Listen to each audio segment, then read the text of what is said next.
thank you all for being here first and taking the time from your afternoon. So yeah, my name is Alexi Hampson and I work as a film and political analyst for UK China Film Collab. And on the side, I run a magazine called Film Dialectic.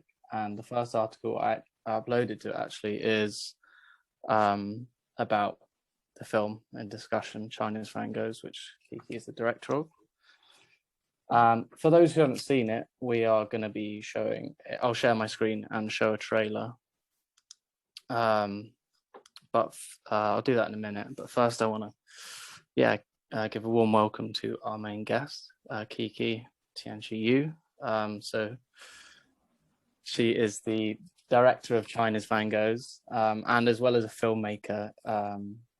She's also a lecturer in film studies at Queen Mary University London, and as well as directing, she's worked as a producer on a film that came out in 2019 called The Two Lives of MPhil, and yeah, it's crazy. Filmed over 17 years, and it follows the story of a transgender migrant worker in China, who faces all types of hell along the way. And it sounds like an incredible film. I hope to see it soon. But yeah, from this portfolio, of film work, she's done, you really get a picture of Kiki's intentions when it comes to filmmaking, and that being the exploration of social, ethical and political issues from personal perspectives and at ground level. So I want to thank her for taking the time to answer some questions about the film and the context behind it. So the structure of the Q&A is fairly simple. I'll start by asking some questions, and then eventually open up to the floor so you guys can have a chance to answer some as well. Okay, so I will now share my screen and we can watch this trailer.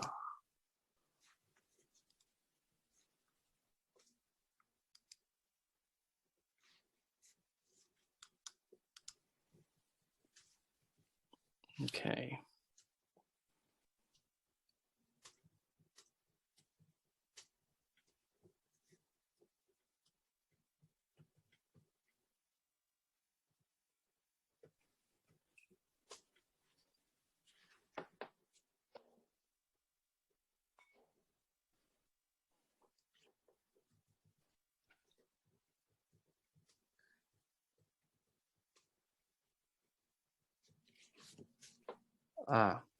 Sorry, is the sound not working?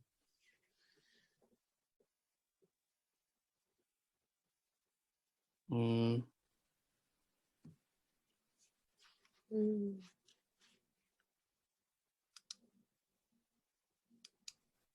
bear with.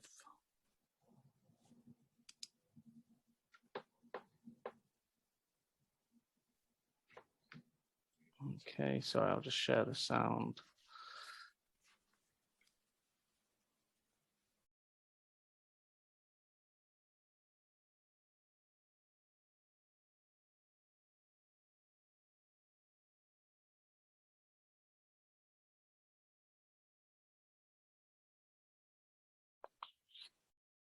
Okay, I just need to find this. Oh.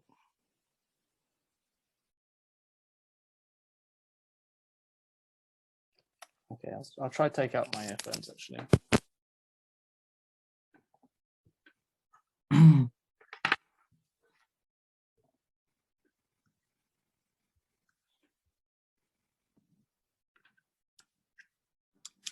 Alexi, I guess maybe when you share the screen, it's not just share the screen, it's share content. Okay. Include the computer sound, and then we could hear the sound coming from your computer. Okay, so let me try this again.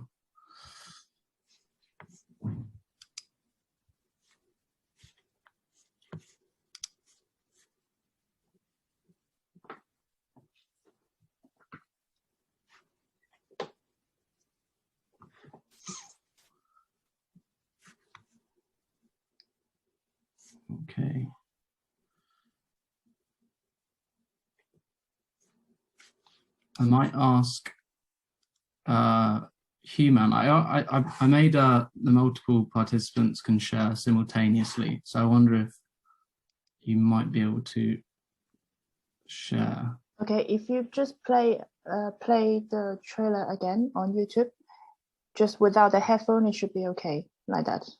Okay. Yeah.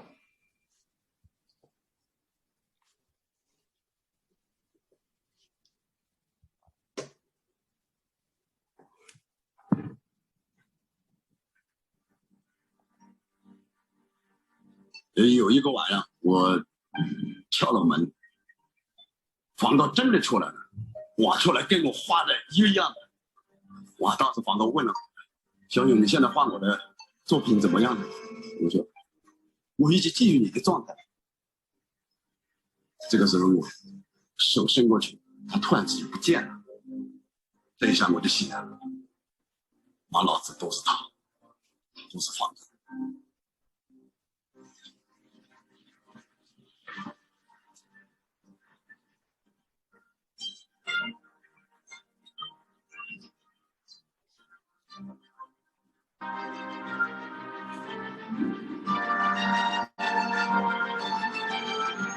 96年的年底来到大分镇，有一次接到一个订单，5000张，一个月不是要完成700-800张。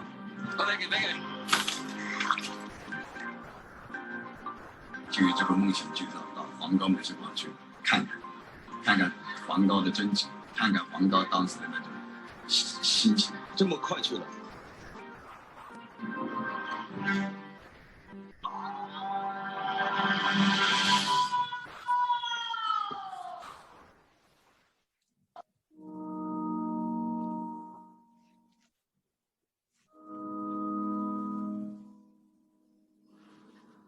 颜色不一样。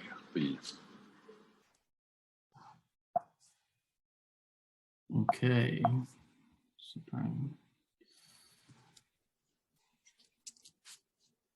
Did the sound work in the end?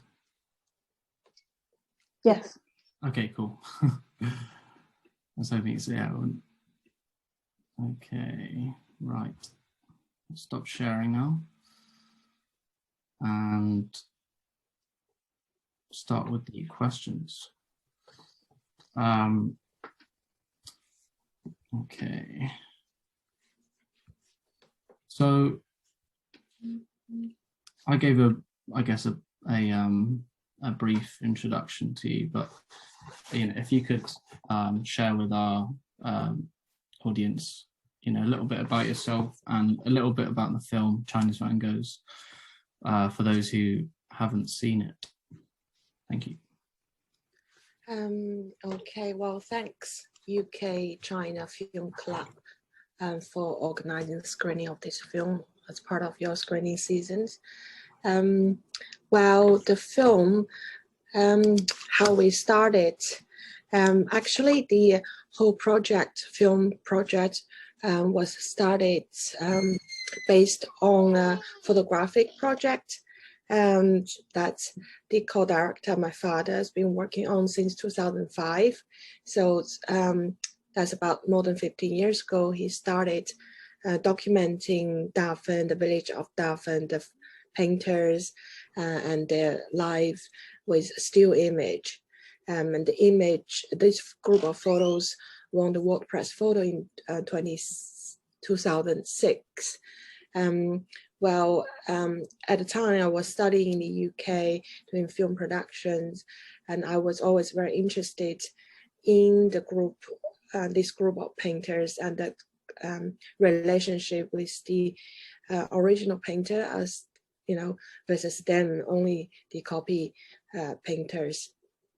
And in 2011, when I was at the late stage of my PhD at University of Westminster, I was talking to my father about turning this into a documentary film. And that's when we start brainstorm the ideas based on Dafen's transitions, China's transitions, and also what aspects of Dafen and painters like we want to present to the audience, to the international audience. So it's a collaboration between me and my father. So the film itself also kind of presents the two, kind of the trajectory of Dafen's change from simply making copies to generating original work of art. And that's all set in the background, set against the background of China turning from made in China to created in China. Yeah, so the film itself, as you can see from the trailer, yeah, follows a group of Dafen painters, specifically Zhao Xiaoyong, on his journey to Amsterdam to see the original art and how that's had impact on him and inspire him to pursue, something more original. Thank you. So what, following that, what so it was like, you know, your dad's original ideas of, you know, him photographing, and what was it like working with your dad on the film? Well, it's a very interesting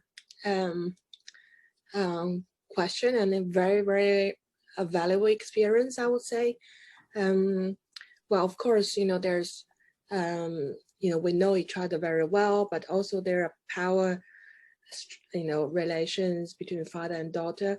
But I think, you know, he always respects me as, you know, as a filmmaker, because his strength is more in the photography and the visual art. You know, he went to art school and in China, or the former China Academy of Arts in Hangzhou, and also did photography at Hunan University. So photography has long been his pursuit, and he's a very successful photographer of his own. But me as a filmmaker, I think that's my strength, and he respects me, even though I'm only his daughter. He respects me what I can contribute. So it's a very interesting experience, and you know, it's also experience that we get to know each other and respect each other's perspective and contribution to this film. Yeah. Nice, thank you. Yeah, it's cool to see, you know, you both being able to really provide, you know, you with the filmmaking experience, and you know, him having photographed them for so long. You know, it seems to, you know, that collaboration, you know, seemed to be, I don't know. Yeah, and also because he's, you know, his photographer, his background in photography really can be revealed in the cinematography of the film, because he's the main cinematography of this film. And yeah, and the image, you know, the movie image in this film is, you know, one thing about the collaboration is that we totally trust each other. So the trust, I think that's the foundation of this film, not just between the filmmakers, but also between us with the painters, because we know each other, you know them for a long time. You know, I know them since as early as since my father knows them, but my father's relationship with them was very, very strong. So that's provide us, you know, a lot. And for documentary cinema, trust is, you know, one of the key, I would say, the core for filmmaking. Yeah, that's good actually. That's what I was going to ask actually next, is because, you know, from the film, you know, you know, it feels completely like that. You know, that the you know, Zhao and the other group of painters, I feel so, you know, comfortable with you being there, that, you know, they're often confiding in you as well on camera, and you know, and often you just feel like, you know, maybe you and the camera team just kind of blend into the background, and you aren't really noticed, and everything feels quite normal. So yeah, I guess like the question would be is, you know, how did you achieve that? And I guess, yeah, you know, you say you knew them for so long, or? Yeah, I think trust is, you know, a key in documentary filmmaking. I just said, and also because we're a very small team, so in the well, most of them work in a very confined small space as well. And there are so many paintings hanging around, and they're always very busy with their work because they need to, always fight against the deadlines to finish the paintings and to send it to their, to their resellers in the West, and also to their content clients in China. So they're always very busy. So we were there. So, and they first let us in, and they trust us being there. And it's been, I said, since 2004. So that was really a long time, before we start, movie image making. So they kind of just let us be there, and with 3 people, very small team with camera, sound, and we were kind of blend into their background in a way, and this kind of trust also transferred to the whole journey of traveling as well. And because as a filmmaker, we don't really to impose then the idea of going to Amsterdam. This is actually, I would say, maybe one of my key contribution to the film, because we interviewed them so many times, and every time, for example, Zhao would say, I have a client in Amsterdam, and they were here, and we sing karaoke together, and they invite me to go to Amsterdam to visit it and to see the original, and he's so proud of this. And I was thinking, would you really go?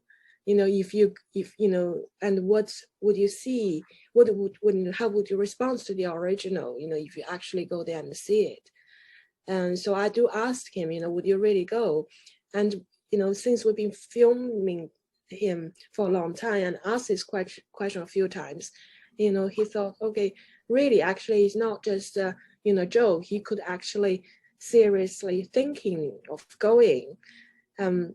And also at the time was pitching the project at the film festivals, and he knows that I'll pitch in the project. So he kind of knows that if he didn't go eventually, he kind of lost his face in a way. So eventually, he has one of his agents was also wanting to go to Europe to visit some galleries to build up more clients. So she kind of helped him with the visa thing and planning the trip. But he also knows, I know Europe quite well, so he always comes out me, where we should go first and how we're going to organize the trip. So for that part, I really, mainly acting as a friend, but I'm not, imposing him, on what we would do first. Actually, in reality, we're planning to visit his client on second day, but it just after we arrive in the airport, after take the bus to Amsterdam, and we came across this square, and that's where his client shop locates, and we were all surprised. We just see the shop like that.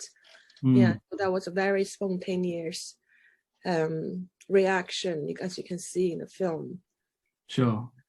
So it's like, you just had to have your, you have to have your, camera crew, with you all the time, just because I guess, there's rather than you really influencing totally what he's doing and in his actions, you're just capturing it as it is. I guess there is an element of influence, because you said you had to, he knew that there was going to be a film, and he had a saving face. He thought, I better actually go on the trip. But otherwise, it seems like he genuinely would have gone, maybe, eventually, even if you weren't filming him. I think that's really nice. Maybe he will go anyway, maybe he'll go, maybe not that sooner, maybe a few years later, or maybe with his wife in a different situation. But so it's a journey that he's planning to go anyway, and this film kind of not directly influence, but kind of stimulate him to actually put this on the real agenda, I would say. Cool. Talking of the trip, it'd be really interesting to hear, so you went to Amsterdam and you went to France, and it'd be cool to know about what the experience was like going abroad with Zhao and the others, and what was the atmosphere like? And there's a lot of excitement from just even before he went. I remember that summer, he bought new clothes, new belt. He prepared a new painting as a gift to his client. It's like, he's preparing a new outfit to going abroad, because it's such a big thing. It's not just visiting another big city in China, because coming from a small village in Hunan, even going to a big city, you would prepare, it's like it's such an exciting journey, and going abroad is 10 times more exciting. So he was very excited, but you can see the mood changing, and that's how we feel as well.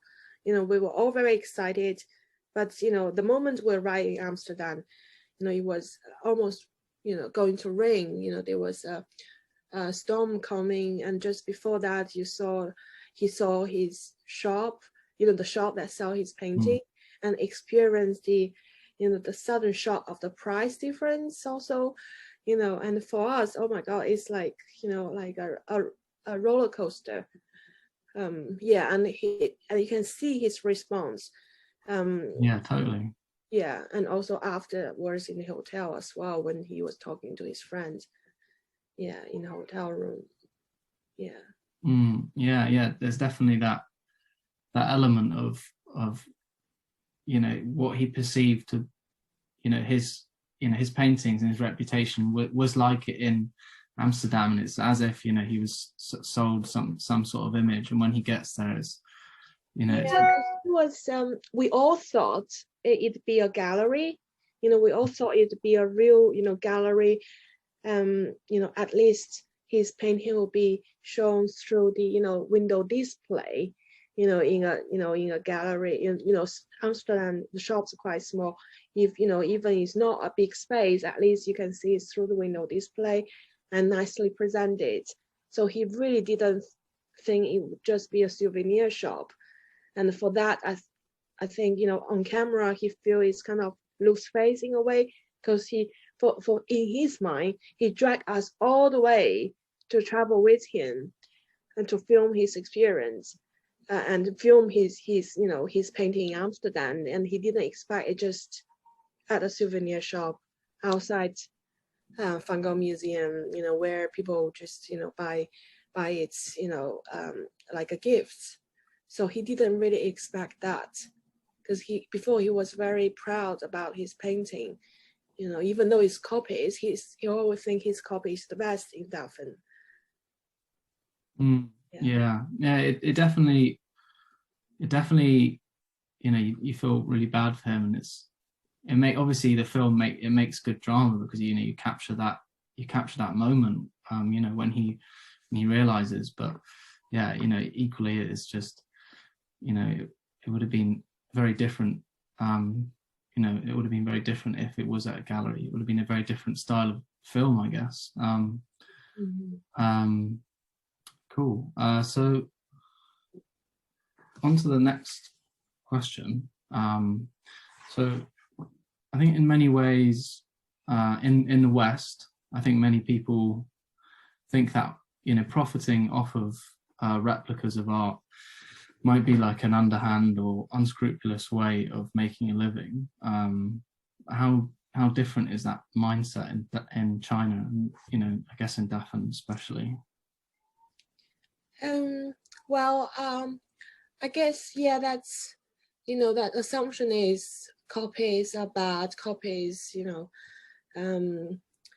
it's always lower than the original. For a long time, I think that's label associated with China, and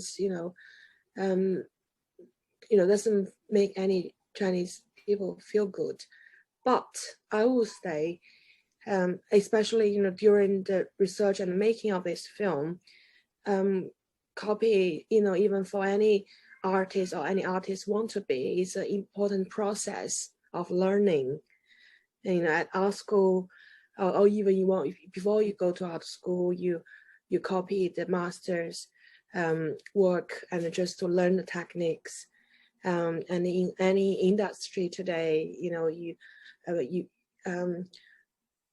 you want to become a fashion designer, for example, you also learn from your masters, and that's a very, very important stage. But of course, selling them for money, as you said, that doesn't put many people at ease. But for then, most painters in Dafen, especially during the time we were filming, and before the time we were filming, copy painting provides them a means, of living, and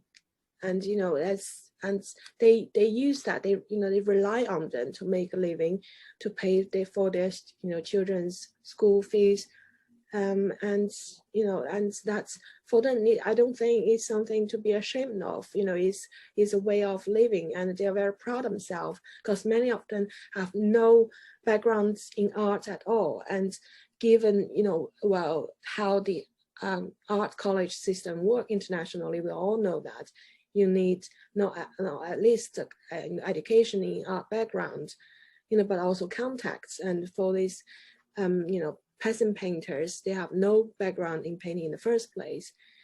Just to learn to copy itself was something to be proud of. And now we think that's they're rightly to be proud of what they learn through copying, and to become a painter. They know how to use the brushes, they know how to paint, and that was a big step for them. And they were the people originally excluded from the art academies. No access, no way to access to any art or contemporary arts. They were totally, being dismissed from the whole art world. But they are doing something quite important. At least, if you buy a copy of Van Gogh's painting in Amsterdam or in elsewhere, you will think that's not as a copy, but as something associated with original artists, with Van Gogh or Dafen, or any other artist. You will think that's art that inspire you. You wouldn't necessarily think it's just a piece of copy work. And that's inspiration that original art provides to the to you as a buyer, also provide them, because they encountered this original art every day. And it's Van Gogh that's inspired them. It's the Mona Lisa smile that's give them a sense of what's women's smiles like. It's actually inspired them. I think that's maybe what's different from simply making copies, or simply making a Nike shoes or a fake handbag. It's actually the skills of art and the art, the spirit of art, that's inspired. It's just not just any other products you made from the production line. That was a great answer. Thank you. It's very illuminating. And I guess you've answered partly into this with that response, but how do you think the film challenges the Western disposition towards the tag made in China? If you could expand on that a bit further.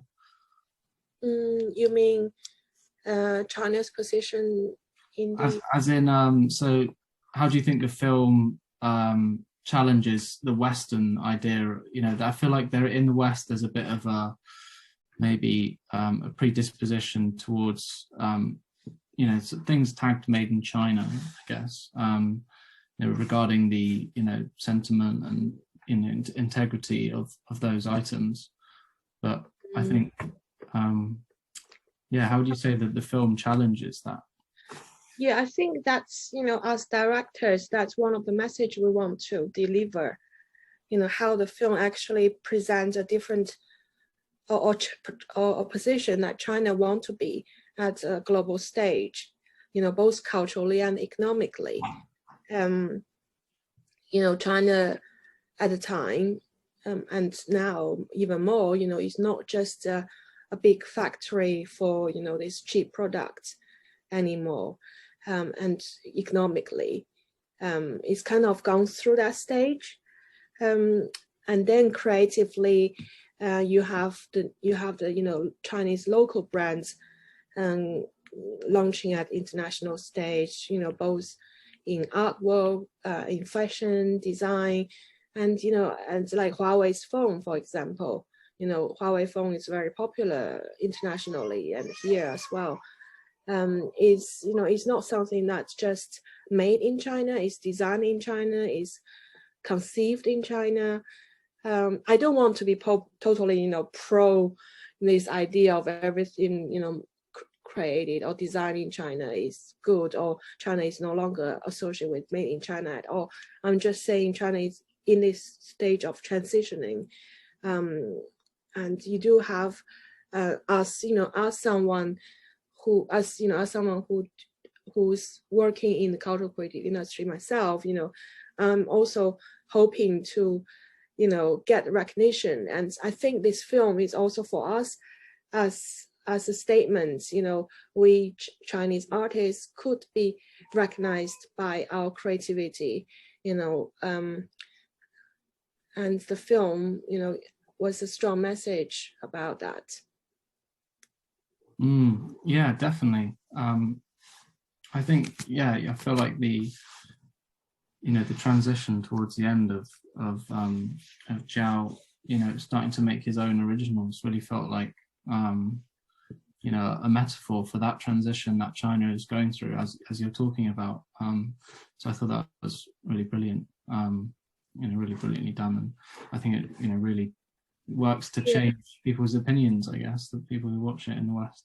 Yeah, I think it's a message we want to deliver and something we want to challenge. Of course, there are things of made in China that wasn't very you would associate that with bad quality, or not original. But I think there's many artists and designers and people who have original ideas in China wanting to do something new. And I think that effort should be recognized and shouldn't be just, overshadowed by a simple label, of made in China. Yeah, that's true. Thank you. Cool. I've got more questions, but I'd like to open up to the floor to see if anyone would like to ask anything. So if you do, raise your hand. Yeah, we've got one from Florence. So I'll ask to unmute so you can ask. Hi, Kiki. It's been really great listening to you talk. I haven't had the pleasure of seeing your film yet, but it looks so beautiful and I'm really looking forward to seeing it. My question's a bit more general. I just wondered what your experience was like as a female in the Chinese film industry, or whether gender hasn't really come into your experience at all. Yeah, thank you. Thanks, Florence. I think that's a very good question about the gender being a filmmaker and woman. It doesn't really come to me that strongly at in my everyday work, but I do value my own female perspective if there's one. For example, I think for this film, I think it's a good balance between my father's, masculine way of handling things and me more sensitive way of handling emotions and change, and just noticing the characters, emotional change. But regarding, the film, generally the film industry, well, I would say, because I'm also a producer of this film, and just observing the current independent cinema world in China, well, mostly the documentary filmmaking that I'm more familiar with, you can see this rise of female producers, a lot more female producers. Many of them have experience of starting in the West, and they could maybe handle the whole, business, the coordination between, the directors, artistic vision, and what's the expectation the founders want. I think there's definitely a rise of female producers in documentary film industry, and as a producer and us, I've heard very often at festivals, the producers are not, especially in documentary film. I don't know about a fiction, but in documentary film, producers not just, provide access to money, to grants, to funding, but also in many cases, co-shape how the story going to tell, how the story going to be presented, because documentary based on the reality, and reality can be shaped in 100 different ways, and documentary kind of work with director to decide what's the direction or what's the perspective we want to show, we want this film to present. And I think that's kind of maybe out of your original question, but I think the rise of female producers should be mentioned and should be more noticed. Thank you. Thank you for the answer. Any others?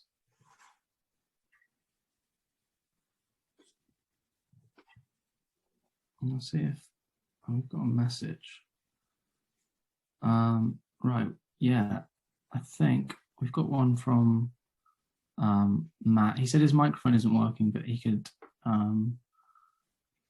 wants to ask a question for him. So I think he might write that down. Just bear with.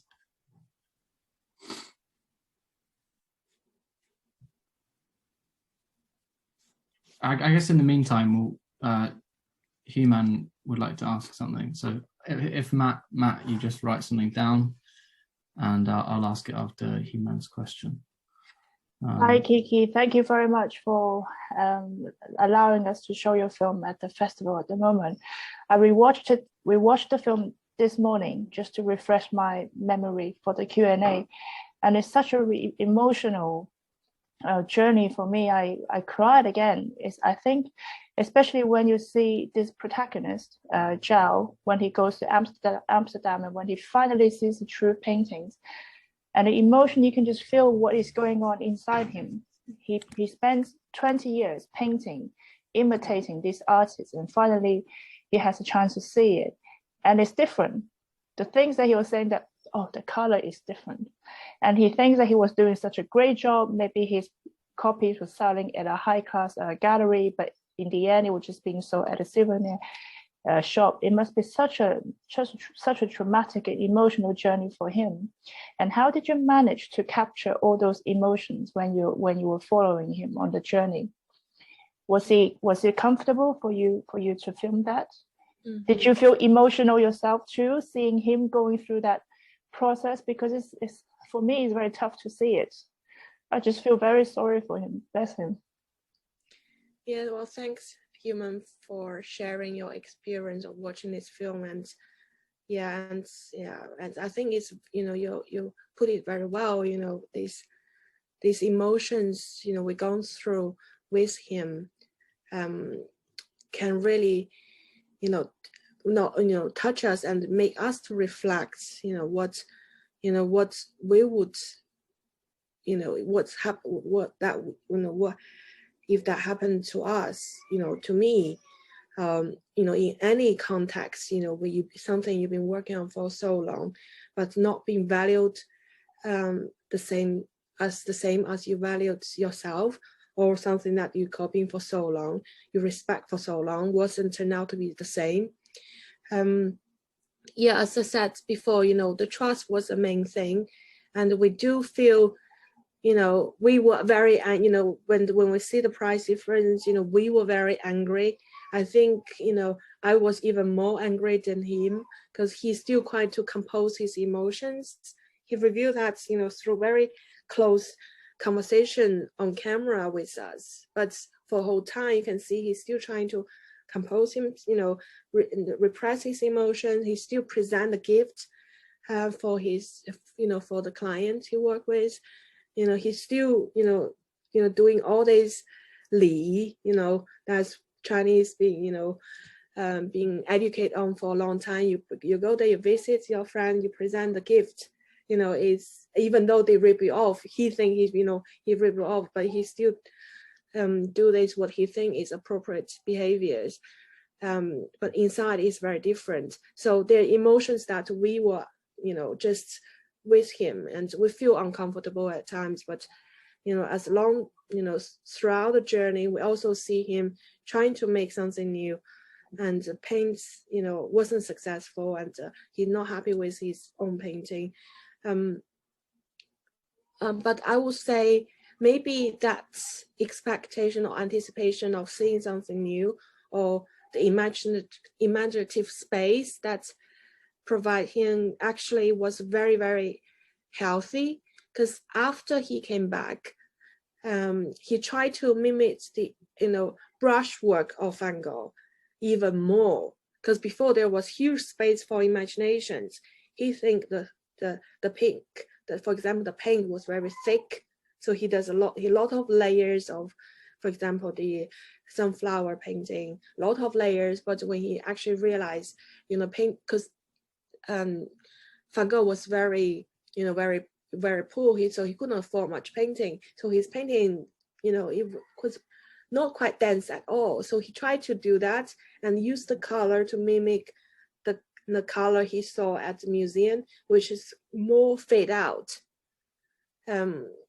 So in a way, he tried to mimic what's in his memory, but not, you know, the imagination cannot be blocked. Do you know what I mean? Is before there was huge imagination. For example, not just, you know, in painting, in literary world, you know, if there anything being translated into China's, you know, in Chinese, and when you read it, there's a space of imagination. Of course, when you read it in the original, it's different. And if you are a first, you know, language person, read that would be very different from how you read a piece of work on a second language, in a second language. And that space, that's imaginative space, can provide you so much more inspirations. But I think that's kind of being washed out by the fact actually he saw the original. You know, because he for a long time he just trying to mimic the hands, you know, the hand stroke of every brush work, but that wasn't, so there was a stage in his life after came back, you know, he felt kind of lost because he found it so difficult to be original in the first place, and actually just copying Van Gogh's was different, you know, as well. Thank you very much. Thank you. Thanks.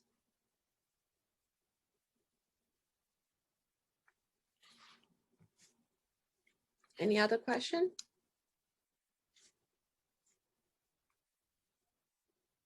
Sorry, I realized I was muted. Okay, yeah, we've got a question from Matthew Hill.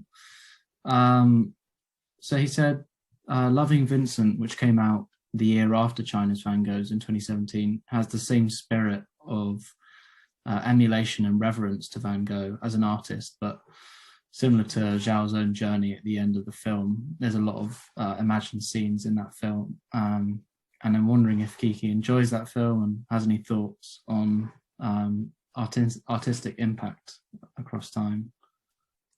Well, I have to be very honest, I still haven't seen the film yet. But I saw the trailer. I know the kind of technique the film used. And I have huge respect to that film.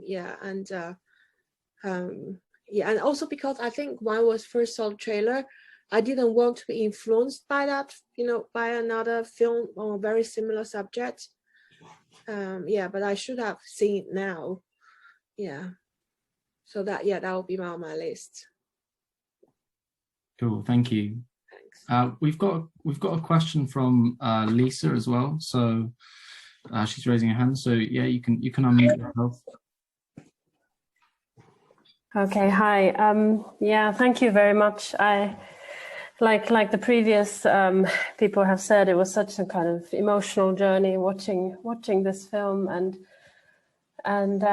it's sort of interesting. Initially, when I saw the trailer, I thought like, oh, this could be a sort of quite a funny story about China, and in a positive way, sort of something a bit quirky and fun. But then the sort of depth of emotion actually took me by surprise, and I realized I'm sort of rooting for these characters, really hoping that things will kind of turn out well, but also coming from Europe, you sort of maybe see the signs that something might not go well, actually, even before they go.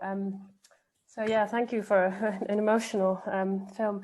My question, I was sort of wondering how this specific group of people came to be chosen as the kind of protagonists, and whether you were initially following a larger group of people, and then sort of these 4 or 5, or well, Zhao is he's the main protagonist. He sort of emerged as the most sort of compelling, or maybe charismatic, or most willing to speak on camera. I'd be very interested to hear a little bit about the process of maybe narrowing down your main characters as well. Thank you. Well, thanks, Lisa, for sharing your experience. Yes, well, Zhao was one of the artists we've been following, and originally we still have lots of footage on other painters, and the other painter Zhao Xiaoyong in the film, he's also very outspoken, and his transition maybe a little bit more successful than Zhao himself. But eventually, for the sake of shaping the narrative of the film as a documentary, we chose Zhao mainly because this journey he's gone through, going to Amsterdam, and how that impact on him. And we feel, many painters will resonate, will have, similar feelings and resonate with more of them. Yes, we followed, 4 or 5 painters, and many of them, some of them have gone through the change, or some of them move on to do something else. And one of the painters we really want to show, or we still want to show very much, is Zhao's teacher. The person who actually taught him to paint in the first place. But his teacher died just during the editing of our film. And it was very, very, upsetting, because my father respects him a lot. He not just, told Zhao how to paint, but also he's still very, very much living a very, very poor life. He wasn't as successful, painter businessman as Zhao is. He still relies simply, on, not like a big quantity, but still like 1 piece, 2 piece. So he's in his own studio with his son. He hand copying and just sell whatever he can make. He doesn't really have like a family business, family studio, and people who can help him. And many painters, were living that kind of life. So yeah, so we kind of feel bad we didn't really include that in this film, because for the narration of this film, we have to really cut off many other branches. And yeah, but there's so many other exciting and interesting story. Yeah, but Zhao himself, he's a very focused person, but he's not that very, in terms of his persona, he's not very, he's quite shy as well. He's not very, outspoken that much. But we have been knowing him for a long time, so he's more, willing to share with us. But personally, I think many of these painters, because they, what they do is just paint in front of the, canvas, so they don't really talk that much. Yeah. Thank you. Thanks. I hope that answered your question. That was a really good question. Thank you. So someone's actually asked if they said if we're interested in Zhao's work, is there any way we can contact him? Yeah, I think, I think he has his own, business website or his agents. Yeah, he has many, ways of doing his business.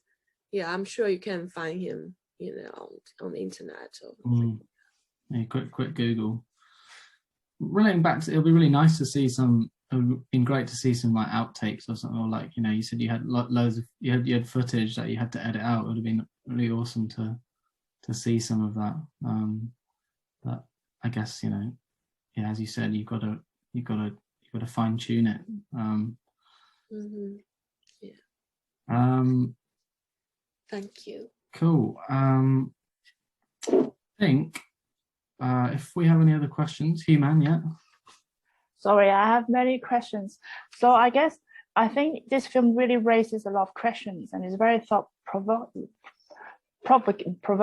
And my question is that, do you think there's a way we can use this film to tour around art school across the country, just to inspire the kids who are learning arts at the moment?